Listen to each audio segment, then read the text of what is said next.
Hello, everyone. It is me. I'm a Nerd Politics, also known as Colson Kaufman. And first, may I bring up, I hope everyone had a great Independence Day, a great 4th of July. I know I didn't really make a video, I was celebrating it myself. Had a really fun time. It was also my grandmother's 84th birthday, which, for 84, she's a lot smarter than the man we have in office. But that's a different conversation, isn't it now? Um, Obviously, come forth that this election is in 4 months, pretty much to the dot. A little bit less than that when you see this, like 3 months and like 31 days, right? Whatever. And, this election comes up very quickly and it means a lot right now. This election is really, really dire so much. And the reason because of that is, of course, I'm going to milk another one of these videos and talk about how the first debate, oh my God, you couldn't name a worse, debate ever televised. It's the worst by far. That's a fact. And being that is, we have to talk about, Joe Biden has announced several times on Twitter. He's announced several times in Wisconsin now, campaigning. He's announced everywhere.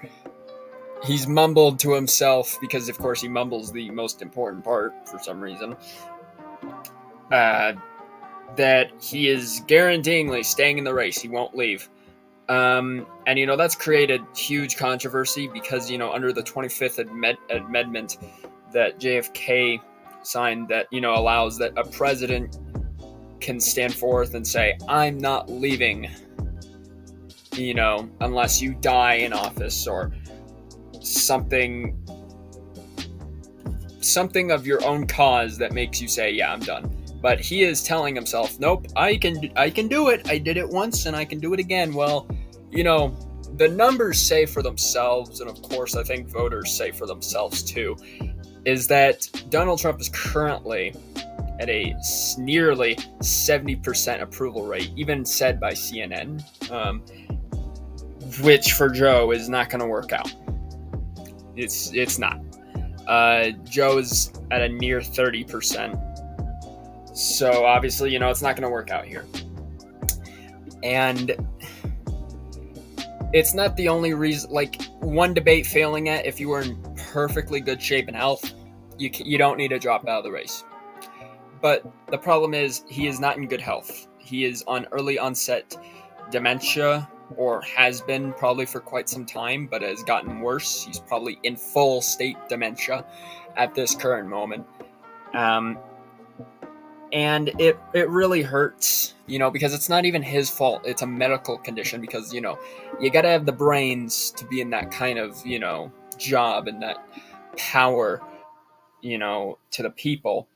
And he's not there. He really isn't. And a lot of Democrats are now worried because they're like, he can't make it to the second debate. Are you out of your mind? He'll die on the stage. He won't just sleep. He'll fall over dead. Which would actually be the most mind-blowing thing politically ever televised. I think that would just be something. The video that I'm making right now, you could see it says Kamala Harris, which is current vice president, and going against former President Donald Trump. And the reason that I have it this way is that, many Democrats are like, we got to replace Biden. He's lost it. We knew he lost it, but we're only saying it now because it matters now. But the thing is that the other candidates that they're really willing to bring up, Donald Trump, I still think, beats them completely, no matter the context of the character, no matter their actions, no matter anything about them. He still wins due to that first debate, and also due to the people realizing that the Democratic Party doesn't even agree with each other. It's the only party where they don't form this agreement. They're just a clutter. Even the Independent Party is more stable, minus what I heard about RFK Jr. recently, but I'll talk about that maybe in a separate video. But I want to talk about Kamala Harris. Obviously, we're going to mark Trump's safe states. I think, this is very simple, that we mark his safe states. I don't know why this is being so slow.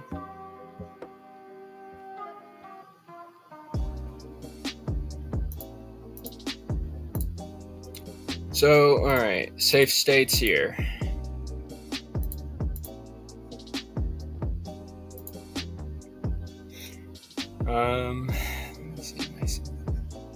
I think I'm good here. Oh, Iowa too. Iowa for sure. So we're looking at 148. And the reason I'm leaving a lot of the South open here, you have to remember, Kamala Harris, not only just because she's a woman that would stand out for a lot of states here, but she's also African American, and a lot of African American states reside in this side of the country. Not to say there's not anywhere elsewhere, but a lot reside over here. And does that really impact anything? Yes, it does actually impact stuff. But do the policies that Biden has gone, forth with for the last 4 years, and whatever impact she has, which is really nothing. I've heard nothing in the news that has made political sense and helping the people. I've heard more about her partying around and being ineffective as much as possible than I have anything else. So, the thing is, 4 months away. So even if Kamala Harris is signed, and either, not even just Kamala Harris, if it's anyone, it leaves 4 months for these candidates to rush up on getting data and being like, yeah, okay, this guy screwed up, but hey, you know what? I was the right one because of such reason. But the problem is with Kamala Harris, she's talking about Joe Biden. She has nothing to go off of that says, yeah, I did the right job for the right successor, because the right successor was not the right successor. And I mean, she hasn't even done anything herself in her past. She failed to be senator. She failed to be Congress. She's not like, she tries in quotation marks, but she doesn't move very far. But with that being said, is that she is going to win states like California, because California doesn't seem to read up or give a crap about anything. And I'd say even then, these states up here, they're kind of like, there could be benefit if I just voted for the other guy, but I don't know, and we'll get to these states here. Because these are, the border states, and she's not even visited the border. I think Colorado is safe for any Democrat at this point here. RFK Jr. we'll talk about, because that's going to be a little bit of a different scenario. I think in Illinois, she does pull a little bit more stronger, of course. I think in Minnesota, she'd only pull Minnesota ever so closely because she probably has more respect from people in Minneapolis. Otherwise, I'd say Trump would probably win that, but I'm just going to go off of what I think, because the polls, if it was Kamala Harris, they say it's 10 points lower. So Joe Biden's at like 29.5. They say that Kamala Harris is like 19.5, 19.6, but that's still, again, puts Trump at nearly 70% still. So, right, like, it's a losing battle, even in this case, just on the numbers they say. But in the states, it's good to represent as well. I think she wins majority of, the Northeast here. Just by the default of it. Delaware, yeah. I'd say Delaware almost like a maybe, Definitely Maryland, definitely DC, definitely Hawaii. So, a little bit more than Trump now, but, Trump he's still passing, even with all of the swing states here. All of these swing states, pretty much. besides New Mexico is not really a swing state, but you know what I'm getting at. He's still up ahead. In Wisconsin, I saw today by 5:38, he was up by 3 points. Really good. In Michigan, he was up by 2.6 points. Also very good. And in Pennsylvania, 3.2 points.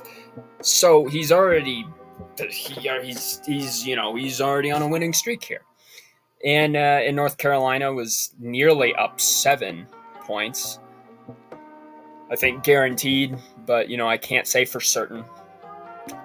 And in this case, it's still tied between Joe Biden and Donald Trump on Virginia. But if we're talking about Kamala Harris, in 4 months' time, she has no way of getting to campaign everywhere and say, yeah, I'm better. She doesn't have that kind of time. And that's why Donald Trump would probably win. I'd say arguably, very more, slightly more, maybe by 3 to 3.5 points, but still would win. And it is a swing state, as many don't know. I still think that Trump would win Maine here. I think, just by the slightest, though, maybe a point or two, maybe 2.5 at the most. I think based even with New Hampshire switching to Donald Trump, it would even be more likely that Trump wins New Hampshire.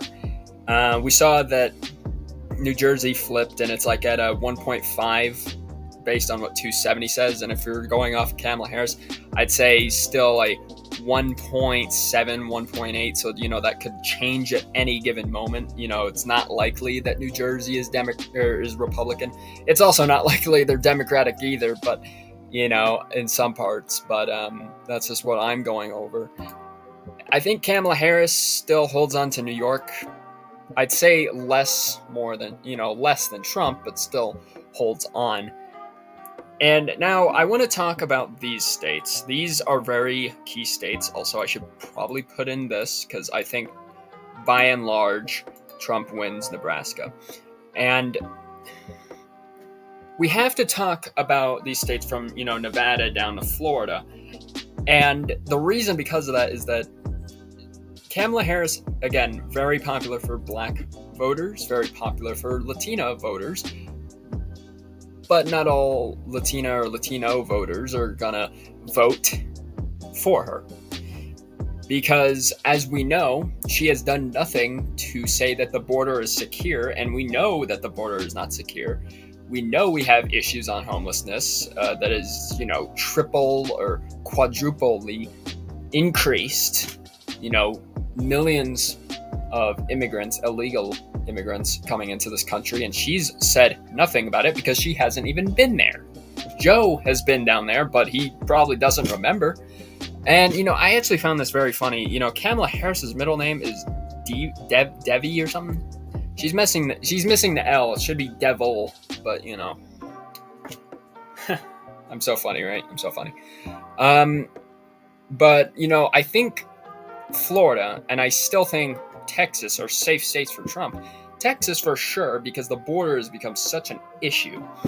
And that still has impact on Arizona and New Mexico. The current polls from even Joe Biden still prove that Arizona is likely Trump. And Nevada is also likely Trump. I still vaguely say that based off the border situation and, the lack of time we have, if Kamala Harris, stepped in, I still think Donald Trump, maybe wins, maybe doesn't, but it's not like it's going to matter at this point because Donald Trump is past 270 in order to win. Now, Georgia is a different story. Georgia has been, won very, very few times. Back in 2020 was probably rigged, let's be fair here. But in 2020 it was won by Joe Biden. And the last time before that was, I believe, Bill Clinton won it in the 90s. And before that was Jimmy Carter because he was governor down there. So obviously, yeah, duh. But a lot of southern states aren't Democrat anymore. A lot of them, majority of them now being, is that they're Republican states. So you have to take that into the matter that the times have changed, and they're moving away from this corrupt system that is the Democratic Party. But Georgia is also very, very populated. Same with Florida, but Florida is more safer, I'd say, for the Republican Party. But Georgia is also very populated in, Hispanic and Black voters. But if you're taking all things considered, being that, she's made no effort as a vice president, she would make no effort as running against Trump, probably even worse than, it's likely for me to say that Trump still wins, likely. So right here we're looking at a 351 to 187, which is being that Kamala Harris is actually slightly lower than Joe right now. Joe is said to be at 191. So Kamala Harris does worse than Biden, only because of not having really any political doing in office. She's, not a lot of known about her. And two, is that there's not enough time if she was replaced, to, now be running as the candidate. She doesn't have a lot of time against these other people. So for those two reasons, she's out. But if you did enjoy, of course, please like and subscribe. If you enjoy content like this, click here or whatever you care on doing. Leave your opinions down in the comment section below. If you think that I'm just blatantly wrong, go ahead and tell me. I don't care. But until then, I will see you all in the next political video. Peace out, everyone.